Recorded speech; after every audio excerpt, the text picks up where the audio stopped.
Good morning, Radhika. Good morning, Beatrice. I'm really glad about to make this interview with you. You know so much and you gave us so many information, so I really have to save at least a part of them. And so I prepared some questions for you, and I think I shouldn't waste your time. We directly starting. And yeah, for the beginning, maybe you could give a short introduction about yourself.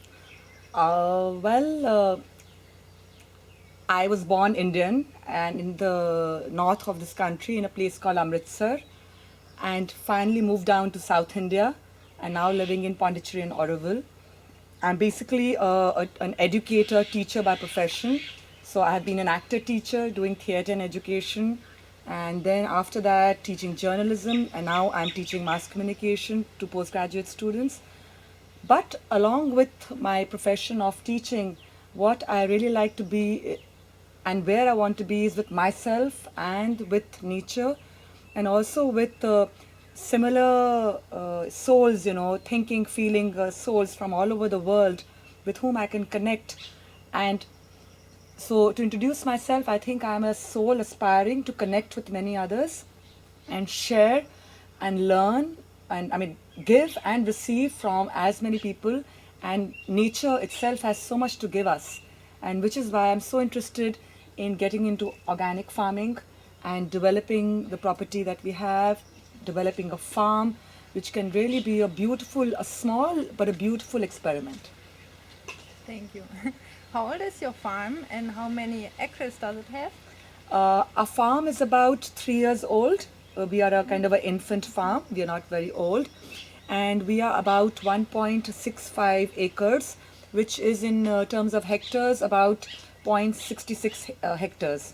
So we're a small farm, and we are attempting to do kind of organic farming here using natural methods of drip irrigation, raised beds, mulching, composting, and and basically trying to follow the rhythm of nature and try and find a way of doing natural farming here. And from where do you get your dung or cow dung? The cow dung actually here in the villages close by, a lot of people collect and sell cow dung commercially. So every few months we get a whole tractor load of 2,000 kilos or whatever. We get cow dung, we buy cow dung, and also as you've seen on your visit to the farm, that there are many cows that visit us from the neighboring areas. So I also encourage the people who are staying at the farm to collect the cow dung, which is plenty and freely available around our farm. Yeah. Is it expensive in India to buy cow dung? It's not very expensive. I think it's a moderate amount, yeah. Yeah, and where do you take your water? Is it from a lake or a river, rainwater, groundwater? We do have some rainwater which happens to come into the ground during the monsoons and the back monsoons period. Largely, we are thriving on groundwater. We harness groundwater, and we have the groundwater tables here are about I think 100 to 150 feet deep. That's the water table, and we have made a bore well which is quite deep. It's 320 feet. It is fully cased, but it can only it cannot receive enough water because the groundwater table is only 150 feet and the borewell is deeper. So it's not very efficient, and it can only give us some water, not much. And do you have problems with this water? For example, chemical waste in, or is No, is it good we are water? lucky. We are lucky that we have good water because we are far away from any industrial or residential or commercial property. We are in the middle of a green belt area where there's no contamination of either the air or the water, and so we are quite lucky to have good water. Yeah, that's true. A volunteer drank the water and he was still fine after. Yeah. Yeah, and what type of water techniques and irrigation systems do you use?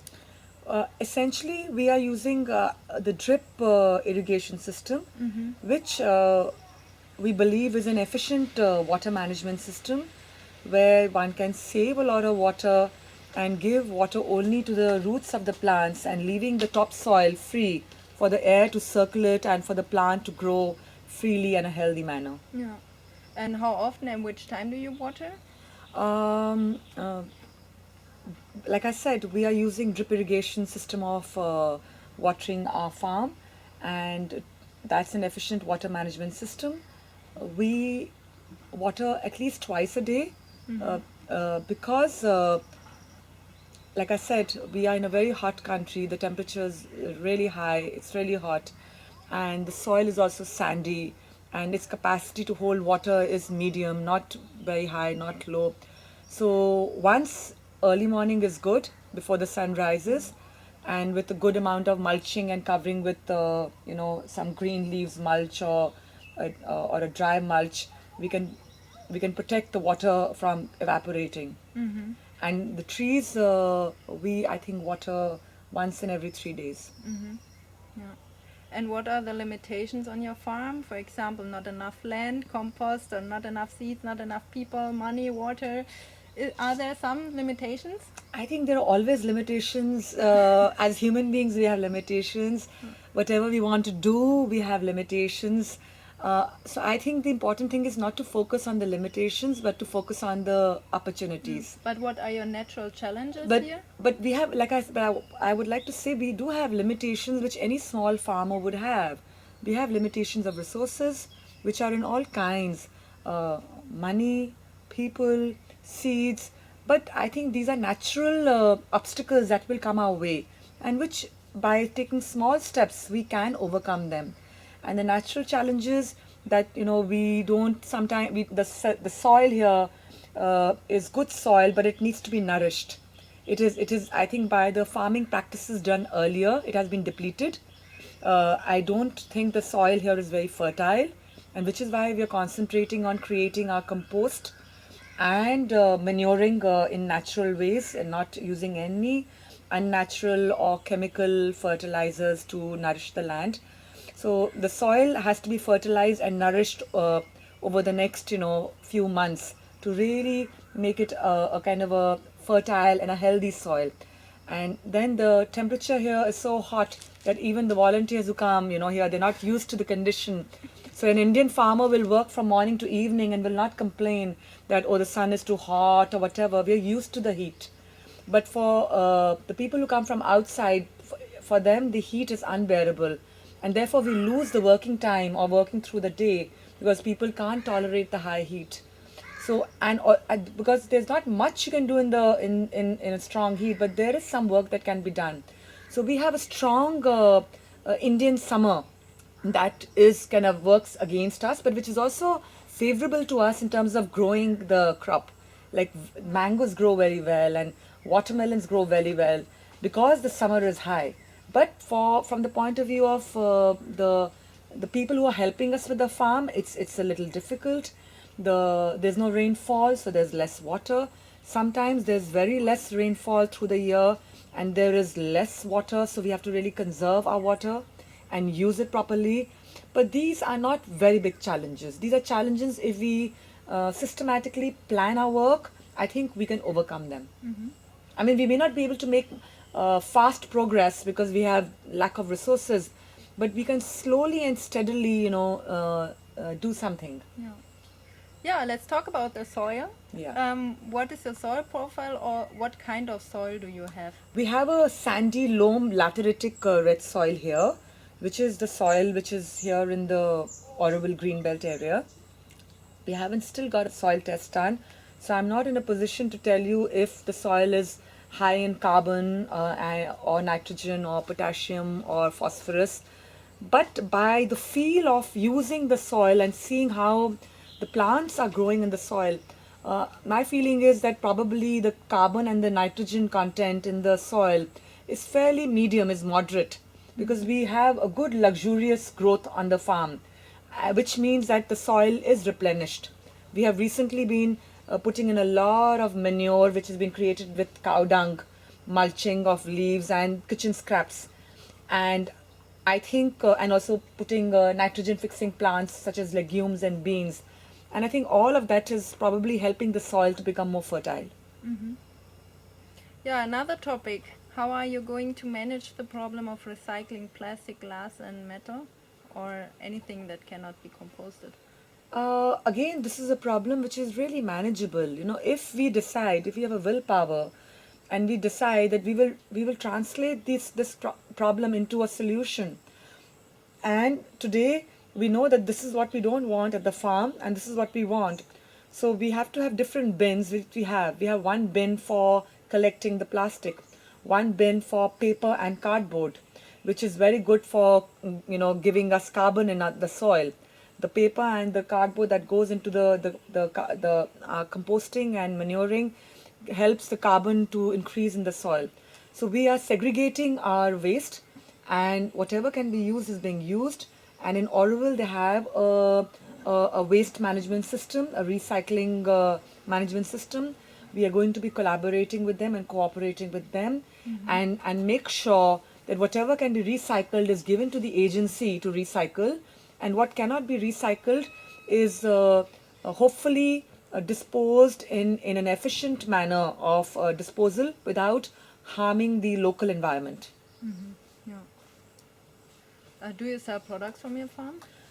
Not as yet, because like I said, our farm is 3 years old, and only very recently have we started growing things which are now ready to sell. We tried selling pumpkins, but nobody wanted to buy a pumpkin, because in India pumpkins are so common, and probably it's not an exotic Everywhere, I product. think.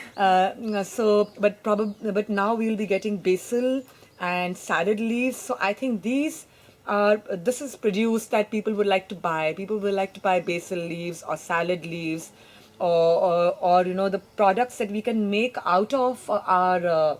For instance, we're going to have a lot of jackfruit, so maybe we can make a jackfruit jam, and sell that like a homemade jam. So we want to start selling products made out of our farm produce, which should be tasty, healthy, and fully organic, with absolute control on the quality of ingredients, and also the levels of hygiene and the way we prepare. So we can give small quantities of products to sell to our customers in the we have an organic store. So in the organic store, we would like to put very few but high quality organic produce, either raw or food processed and created into products for consumption by the customers. What is your relationship with other farms? There are a lot of other small and big organic farms here, especially those that are managed by Oroville. Uh, and we want to have a friendship and an interaction and a collaboration with other farmers, so that we can learn from them and we can share knowledge and best practices with all farms.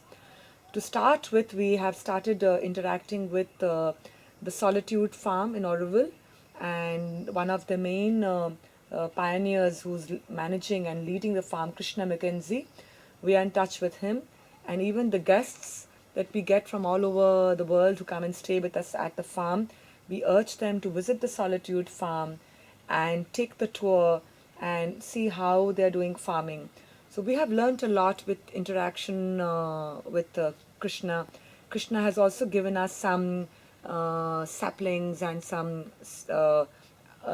plants to plant at our farm, and given us local knowledge on what can grow in the conditions of the temperature, the soil, and the water that we have.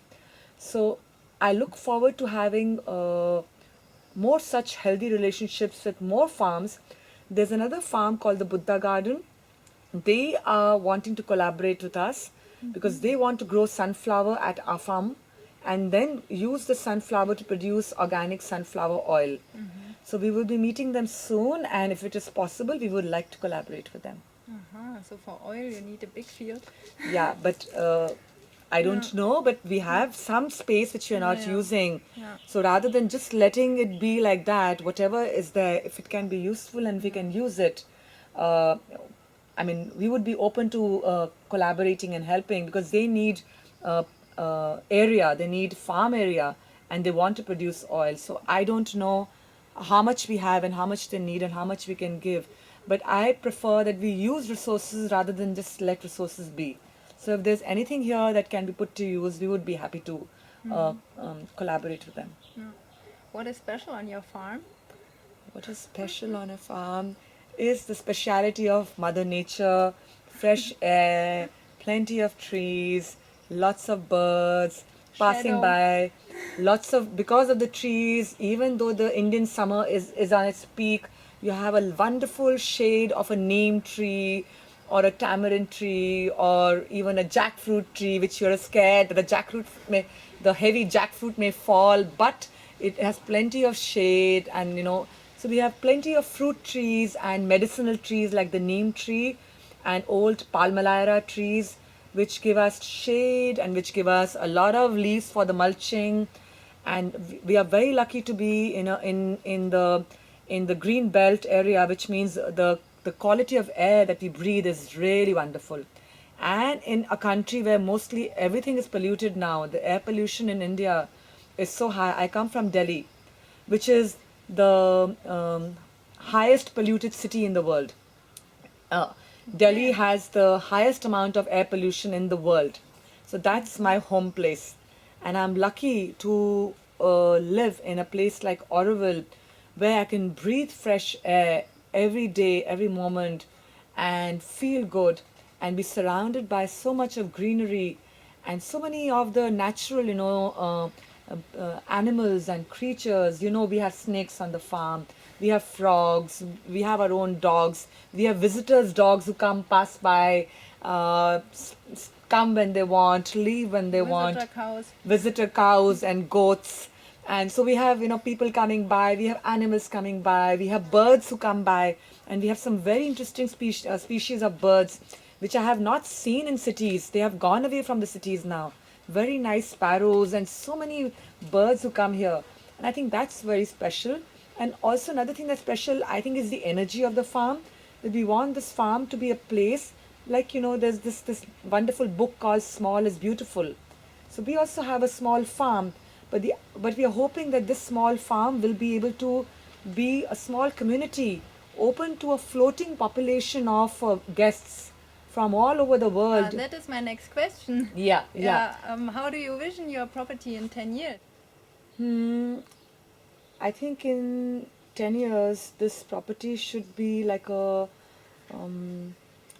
place where people from all over the world can come and stay and experience not only the Indian way of doing organic farming, but also experience Indian culture, the Indian spiritual kind of approach to life, which is being comfortable with yourself, having inner peace, being true to yourself, and also connecting with the community. We have this Sanskrit word called Vasudevam Kutumbakam, which means the whole world is my family.